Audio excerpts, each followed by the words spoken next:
Hello everyone. In this particular lecture, we are going to study about compressibility of soil. As the name suggests, that compressibility is nothing but that is the ability of soil to compress or to reduce its volume under the application of a constant load. See, when I am saying that the volume of a soil will reduce, you know that the volume can be reduced by three different components of the soil. The first component is the air that can either get compressed or it can also get evacuated from the soil voids. Whereas the second component is the water, and that can either again compress or evacuate or leave the soil voids. Whereas the third component is the solids, as solids are the permanent component of soil. They can never leave the soil. But yes, they can either break or they can rearrange themselves. Here, we assume that the load or the stress acting on the soil is not that high that the solids will break. So here we actually have total five reasons due to which the volume of soil may decrease. The first reason can be the evacuation of air, second will be compression of air, third is evacuation of water, fourth is compression of water, and fifth one is the rearrangement of solids. If I study about the compression of soil because of the first two reasons, that is either due to the evacuation of air or due to the compression of air, as this is the first step that takes place as the load is applied because of the high fluidity of air. As soon as load is applied, air will evacuate or compress very quickly. So, the first two processes for the reduction of volume of soil takes place in the initial stage, and the volume reduction due to this is known as initial compression. So that is the first type of compressibility of soil. Whereas the volume reduction because of the water, either because of the evacuation of water or the drainage of water or because of the compression of water, it is known as primary consolidation. Whereas if I talk about the volume reduction of soil because of the rearrangement of solids, it is known as secondary consolidation. So if I talk about the compressibility of soil, we can here say that we will consider both or even three of them, that is initial compression, primary consolidation, and also the secondary consolidation. So here we can write down that the compressibility of soil is equals to initial compression plus primary consolidation plus secondary consolidation. But yes, if I talk about the compressibility, it will obviously depend upon the total volume of voids, because water and air are present only in the voids. That means if more voids are present, then more water or air will be present in the soil, and hence you can see such a soil having more voids will be more compressible.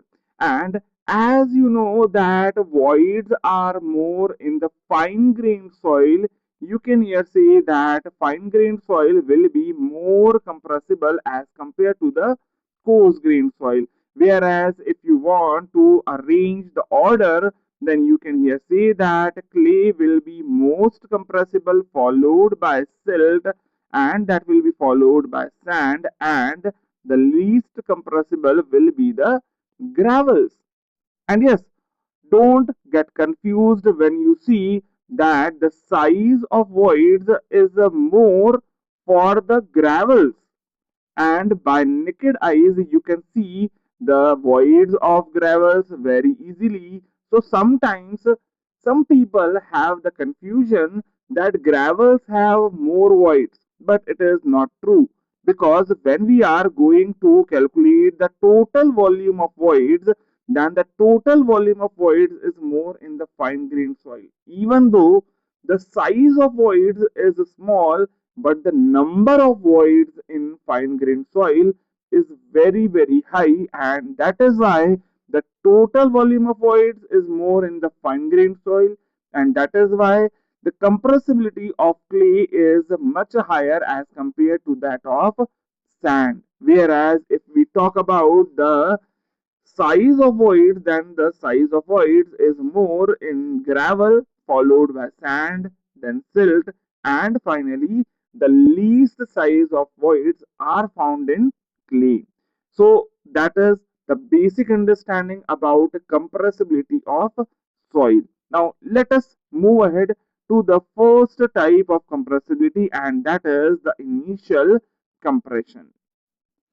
Initial compression, which is the volume reduction of soil due to the expulsion or compression of air that is present in the voids.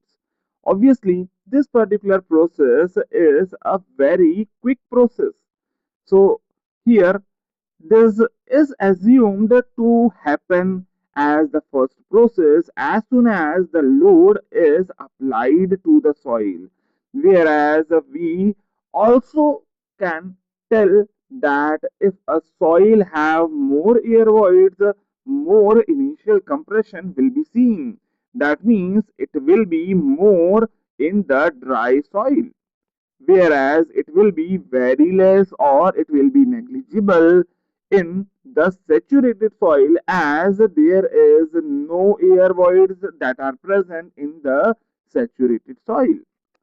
But as you also know that we assume that the processes take place in order. That means the first process that happens is the initial compression, and as soon as the load is applied, we can see that the compressibility will be only because of the expulsion of air or due to the compression of air. Until then, only the expulsion of water will take place when the first stage is completed. And that is why we can here say that the soil is saturated at the end of the initial compression, and during the initial compression, when the air is being expelled out, soil will be definitely unsaturated, and at the end of the initial compression, soil will be 100% saturated, and then only the primary consolidation process will begin. Now let us move ahead to the primary consolidation. It is the volume reduction of soil because of the expulsion of water. Here, we also assume that water is incompressible.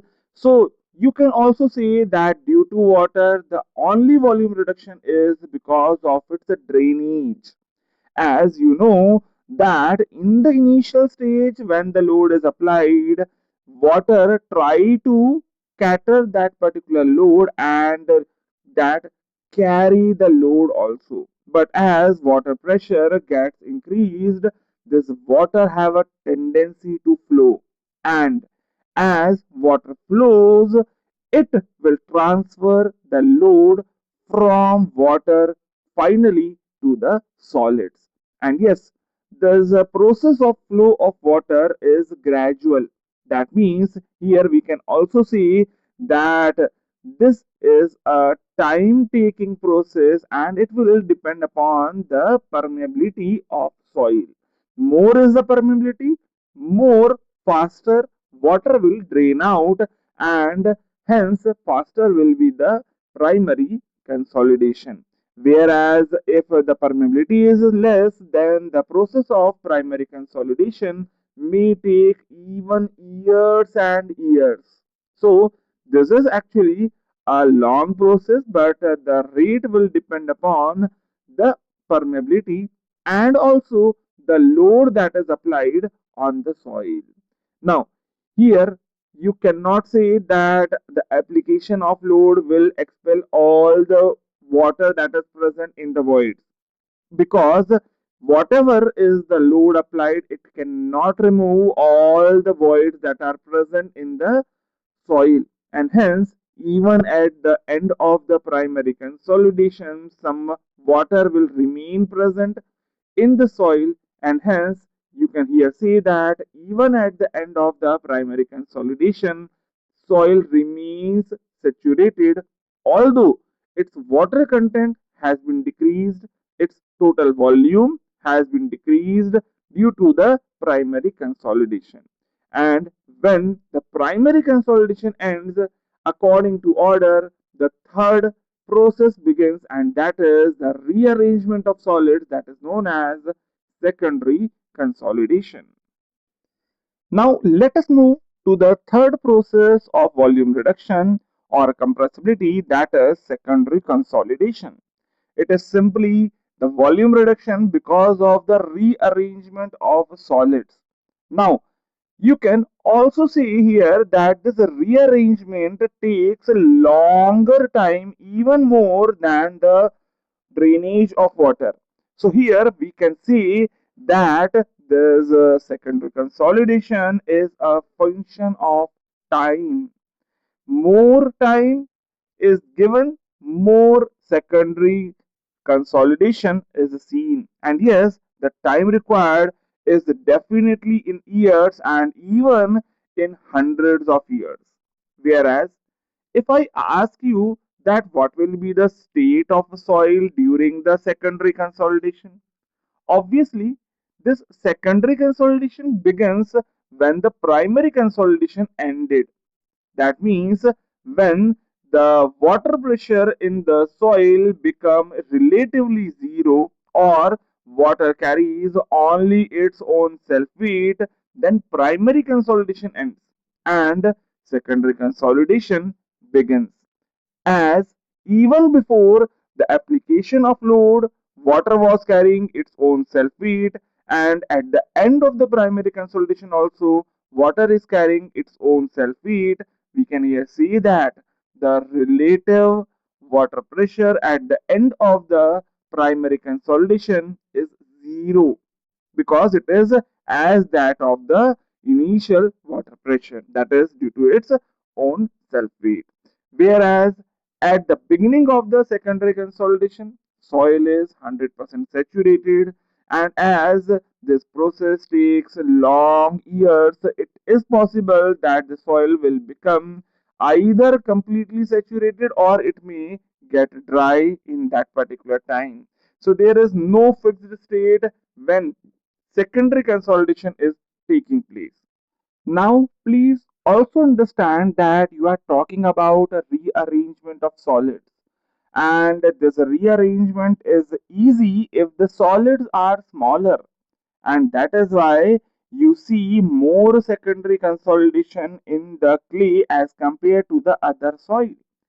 Whereas you have already covered about the other two types of compressibility, that is initial compression, that is followed by primary consolidation, and then this primary consolidation is finally followed by secondary consolidation. So that's all about the compressibility of soil. We will meet again in our next lecture with some more concepts. Till then, keep learning, keep growing.